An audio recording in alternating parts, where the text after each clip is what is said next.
one of the most common rifles that people brought to my attention was the Ross rifle made in Canada. And I had one or another Ross rifle over the years. You know, you lose track. But the requests kept coming, and so not long ago I made a video about the Ross.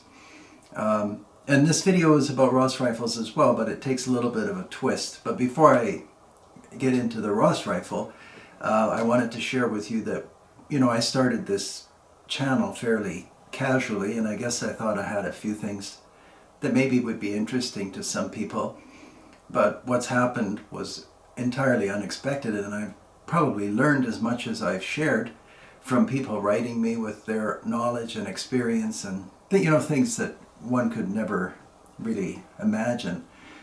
Recently, maybe the past couple of months, I've had wonderful correspondence with a gentleman in Pakistan. His name is Asim. It's too bad I'm not technically proficient, so I can't show all of what he wrote me, but this video is actually brought about by Asim's story about a Ross rifle. So he's in Pakistan, and he told me about a lord in his district or his area, and I don't pretend to know how Pakistan is structured, but the lord's name is Jamal, and apparently he gets to shoot like 5 days a week at a minimum, so that's kind of nice. And apparently there are guns, but they're very expensive, and it's kind of an elitist thing. Anyway, Asim is now the owner of a Ross. It's a 1905, and this is the 1910 that we looked at before. We went through this, but I brought the rifle just so I'd have something on the table, so that in case some viewers didn't see my other video on the Ross, they would see this one. So this is that very cool straight bull bolt, the inventor Ross, made by the good people of Canada, of course. And there were some tricks with this in assembly, and if you put it together wrong, the bolt could exit the action. Which reminds me, Sim was asking me how you know for sure that the bolt is assembled correctly. And it's difficult to film, but maybe not. But I'll just talk about it, and then you can figure it out. When you close the bolt on the Ross, you can actually just look into this area.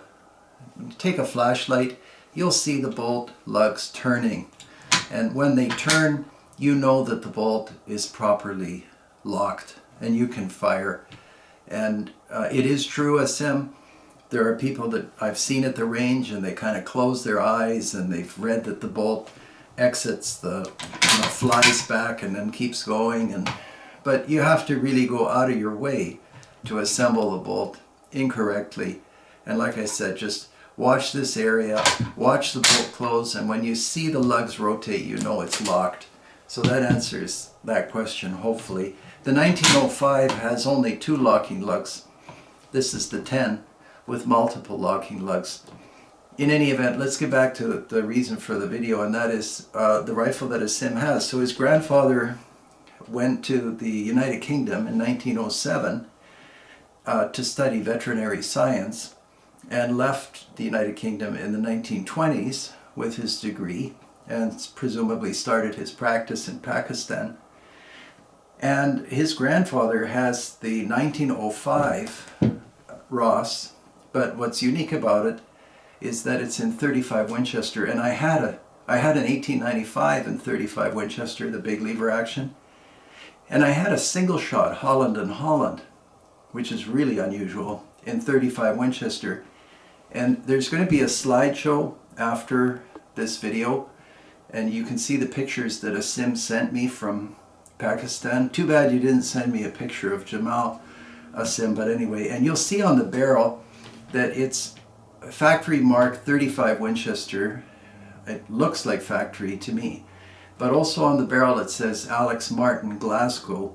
And I've owned a few Alex Martin Lee Speed style 303 sporters, but it remains unexplained how a .35 Winchester Ross made in Canada presumably ended up in the United Kingdom, and then of course ended up in Pakistan.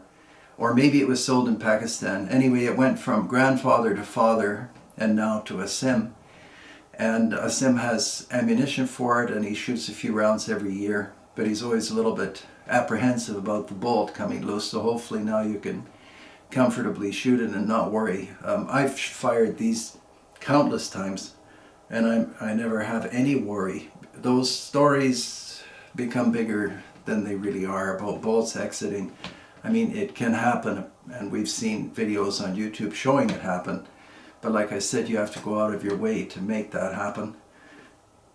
So yeah, please have a look at the videos. Asim went to the trouble of contacting the Ross Collectors Association. I didn't even know they existed, but they do. And I think they have only 8 documented Ross rifles in .35 Winchester. Maybe there are more, and that's partly why I made this video, aside from Asim's enthusiasm. And if you happen to have a .35 or some other caliber, because mostly all you see is .303 British and .280. That's all Ross. That's all I've ever seen. But someone told me there are other calibers. But you hear a lot of things, and it's kind of fun to substantiate what's what out there. Anyhow, that is it. So Asim, thank you so much for the wonderful correspondence. I look forward to visiting you in Pakistan, and thanks for the invitation. And best regards to Jamal, and I look forward to firing that Ross in .35 Winchester. Thank you all for watching, and if you do have extraordinary firearms like Asim's, please take a moment and email me or message me, and let's look into it, go into it further. Thank you so much for watching. Please subscribe, and please, if you can, subscribe to Patreon as well. All of you take care out there, and all the best, Asim and Pakistan. Thanks again.